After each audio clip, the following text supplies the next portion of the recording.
Hoje eu vou falar pra você sobre o meu namoro com um narcisista abusivo FDP. Fica por aqui que tem muito babado. Gente, pra quem não me conhece, né?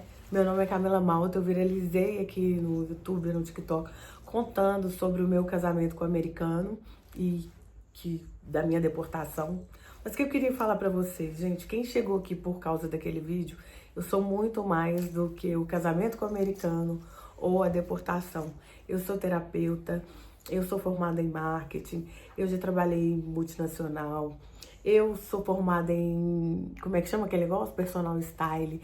Eu fui empresária no ramo de cílios 10 anos, bombei em Belo Horizonte. Então o que é que eu queria falar? Eu não sou só a deportação e só o casamento com o gringo. Fica por aqui que eu tenho muitas histórias, muita coisa para dividir, para ensinar, né? Coisas que eu aprendi com errando e coisas que eu acertei. Então, assim, querendo, eu tô aqui para facilitar seu caminho, mulherada, né?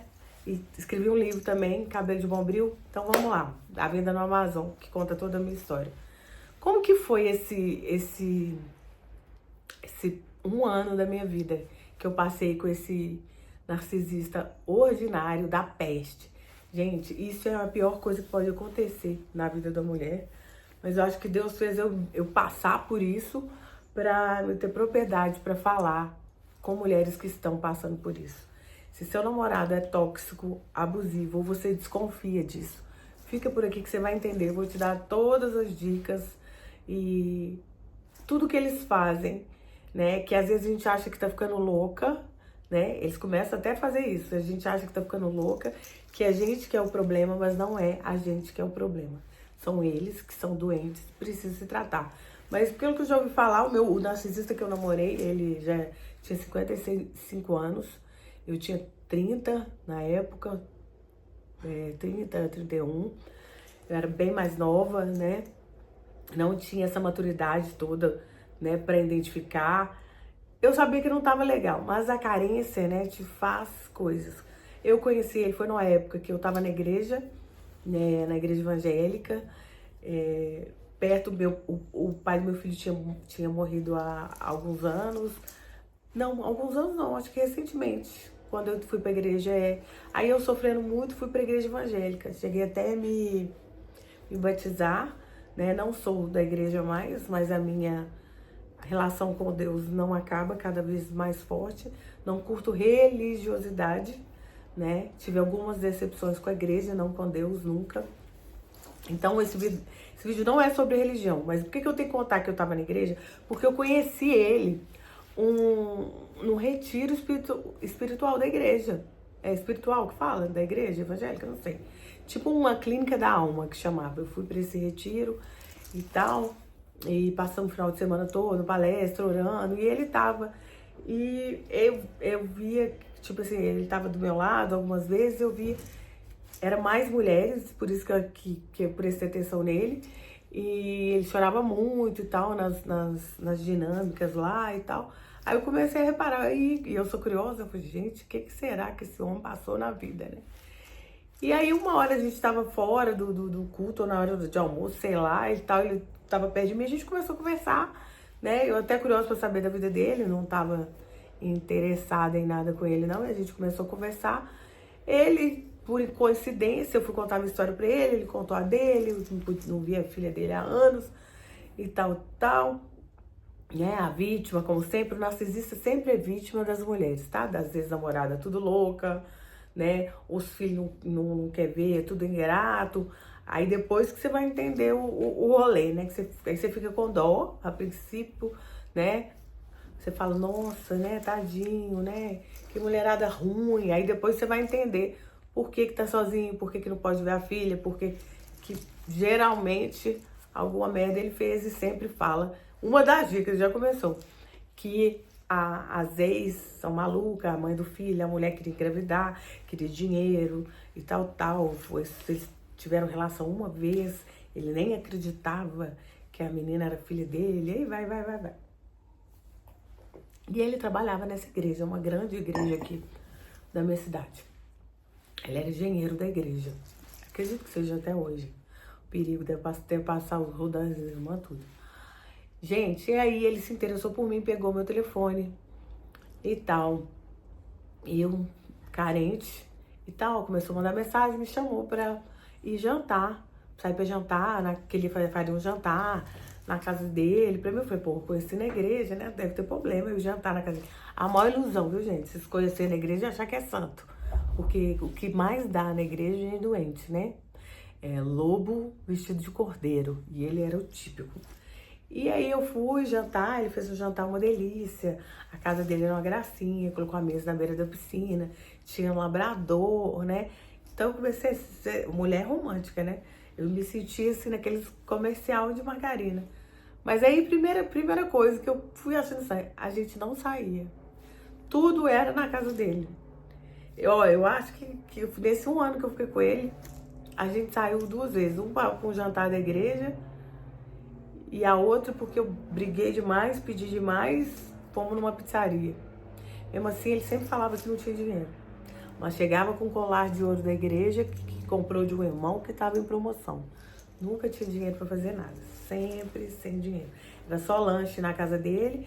Eu ia pra casa dele, passava o final de semana lá, passava no supermercado e levava alguma coisa pra gente lanchar, pra gente fazer um jantar, fazer alguma coisa.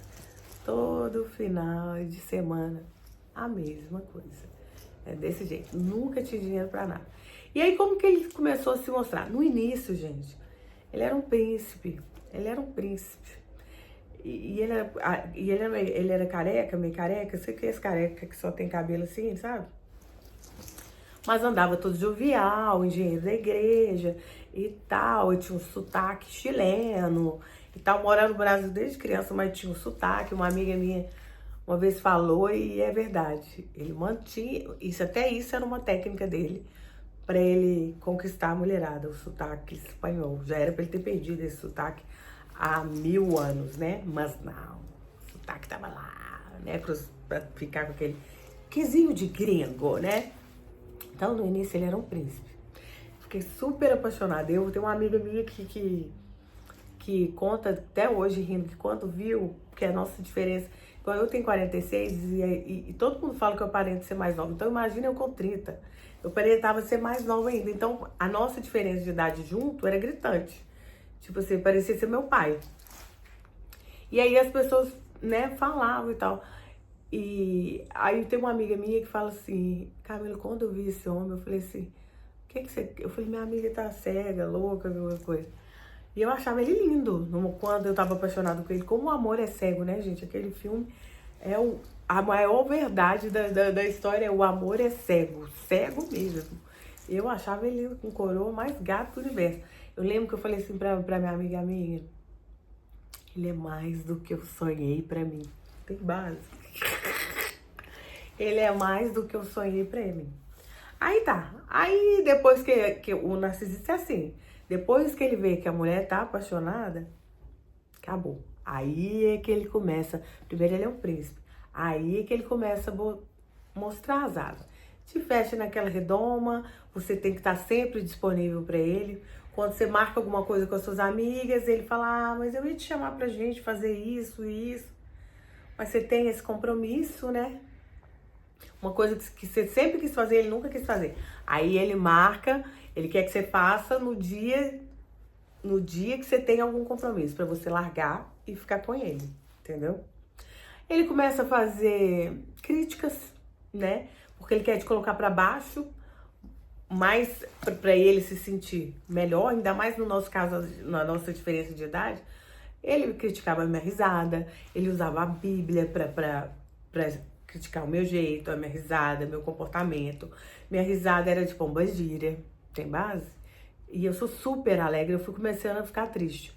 Que a minha risada era de pomba-gira, que eu tinha um espírito de sedução, que eu gostava, né, de seduzir os homens, porque, tipo assim, onde a gente ia, o povo elogiava, porque falava que eu era bonita pra ele, mas brincando, né? Falava brincando, tipo assim, nossa, onde você arrumou essa mulher bonita demais pra você? Você tem que ir de joelho, você foi lá na Universal arrumar ela, aquelas brincadeiras de crente, né? Nossa, e naquilo pra ele era a morte. Porque ele se acha, né? Todo narcisista se acha a última bolacha do pacote, o mais inteligente. Tudo dele era o melhor. Tipo assim, Meu irmão tinha um carro igual o dele, praticamente mesmo ano, só que o dele era amarelo, do meu irmão era cinza. Ah, mas o meu é melhor por causa disso, disso, disso, disso. Aí eu falava, ah, mas esse amarelão do seu carro eu não gosto. Ah, mas não sei o que, não sei o que, não sei o que, não sei o que, não sei o que. Tudo dele tinha que ser o melhor. O martelo dele com o martelo que meu pai tinha, o dele era melhor porque tinha um prego, não sei o que, não sei o que. Sabe, uns trem idiota, tudo dele tinha que ser o melhor. Ele era o mais inteligente, tudo, ele sabia de tudo. Tudo que eu ia falar que eu discordava dele, virava briga. Virava briga e ela era aquele inferno. Aí depois ele falava tanto na minha cabeça, até eu ficar confusa, me achar culpada e eu pedir desculpa. Gente, narcisista faz isso com todas as namoradas, né? Todo mundo que já teve um narcisista sabe disso. A gente começa a querer lutar para explicar, né? Que não tá certo aquilo que o cara tá fazendo. Ele briga tanto, ele briga tanto, ele briga tanto, ele briga tanto, ele dá tanta volta, ele joga tanta culpa, que no final da discussão você não sabe que você acha que você estava errado. Você começa a acreditar que você estava errado, que você começou a briga à toa. E com o tempo, você já começa a se sentir louca. E fala, cara, será que eu tô precisando de tratamento? Eu brigo à toa, né? Do nada. Ele ficava assim, por isso que a gente briga tanto. Pô, aí um dia ele falou assim, a gente tinha acabado de ter relação e tal, e deitado assim. Ele falou assim, sabe por quê? Comigo no colo dele. Sabe por quê que eu acho que a gente briga tanto? Olha como é que eles são. O elogio, espetando. Sabe por que eu acho que a gente briga tanto? Eu falei, não, por quê? Porque você se sente pouco pra mim. Eu quê? Eu falei, ué, eu acho que você se sente pouco pra mim, você se sente inferior. Por isso que eu acho que a gente briga tanto. Eu falei, não, meu bem, eu não me acho pouco pra você.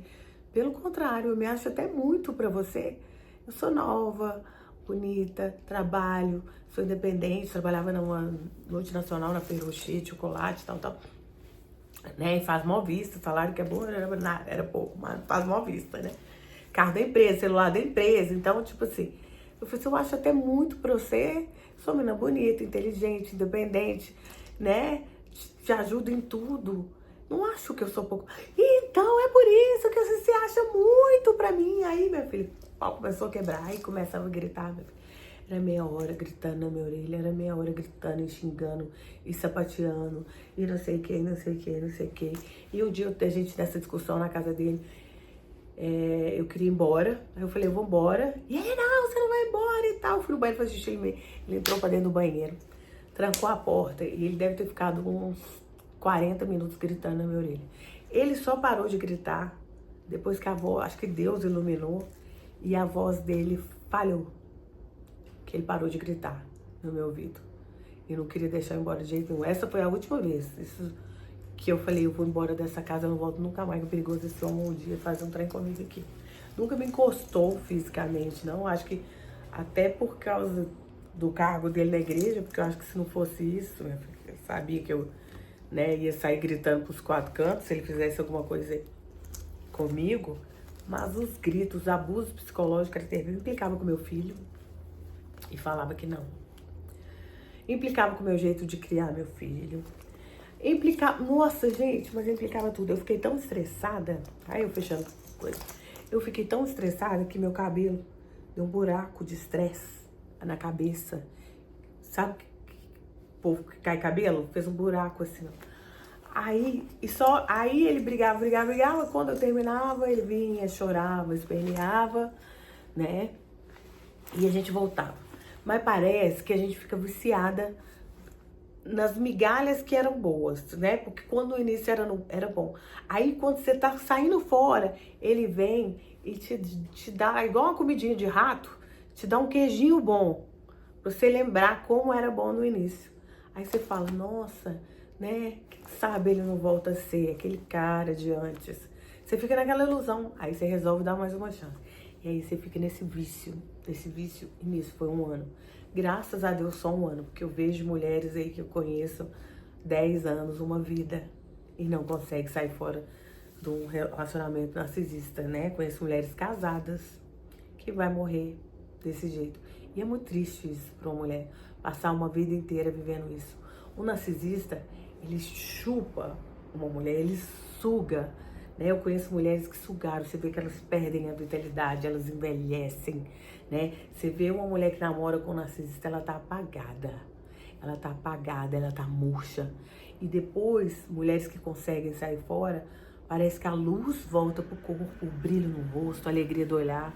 As mulheres que namoram ou são casadas com narcisistas são tristes, são amarguradas, né? São mal amadas, né?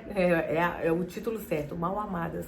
Elas ficam muito tristes, muito acabadas energeticamente. Então elas vão envelhecendo. Se ela não fizer, né, uma terapia, ou acordar, se tratar e sair fora disso, né? O que atraiu nele? Por que a gente fica isso? É uma parte de uma sombra minha, né? De rejeição, de infância, de querer ser amada e tal, né? De querer ser aceita, né? Essa carência que eu trouxe da infância que ainda não estava curada nessa época. Que graças a Deus está em nome de Jesus. Eu posso não estar namorando ou casada no momento, mas eu identifico no início se o cara não presta e sai fora. Eu cheguei numa saúde mental que eu consigo ficar antes só feliz do que mal acompanhada. Eu fico bem comigo mesmo. Então, assim, o narcisista faz isso com a mulher, né? Então ele vai te criticando. Ele usava a Bíblia para me manipular. Por exemplo, na igreja evangélica, não pode ter relação sexual antes do casamento, não é? Não é pecado? Beleza, então eu ia no culto. Tudo que os pastores, todo mundo falava, eu voltava, não é pecado, não vou fazer, né? Vamos namorar sem isso, até a gente decidir se casa ou não.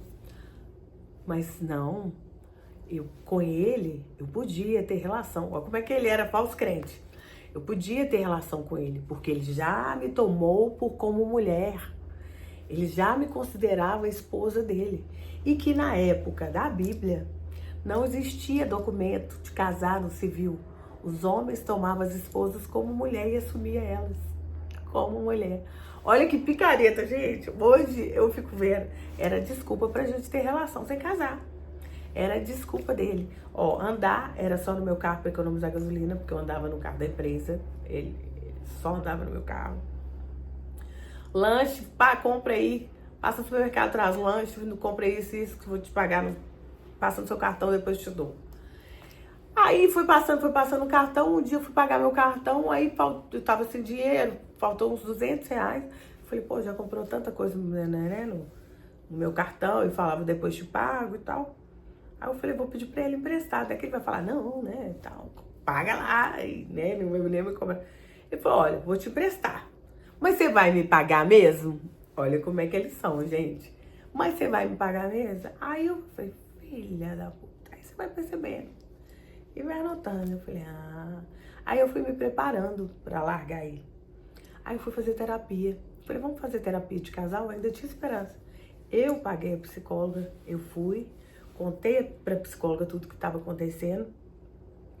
Ele em outra consulta que eu paguei pra ele. E depois eu fui na psicóloga.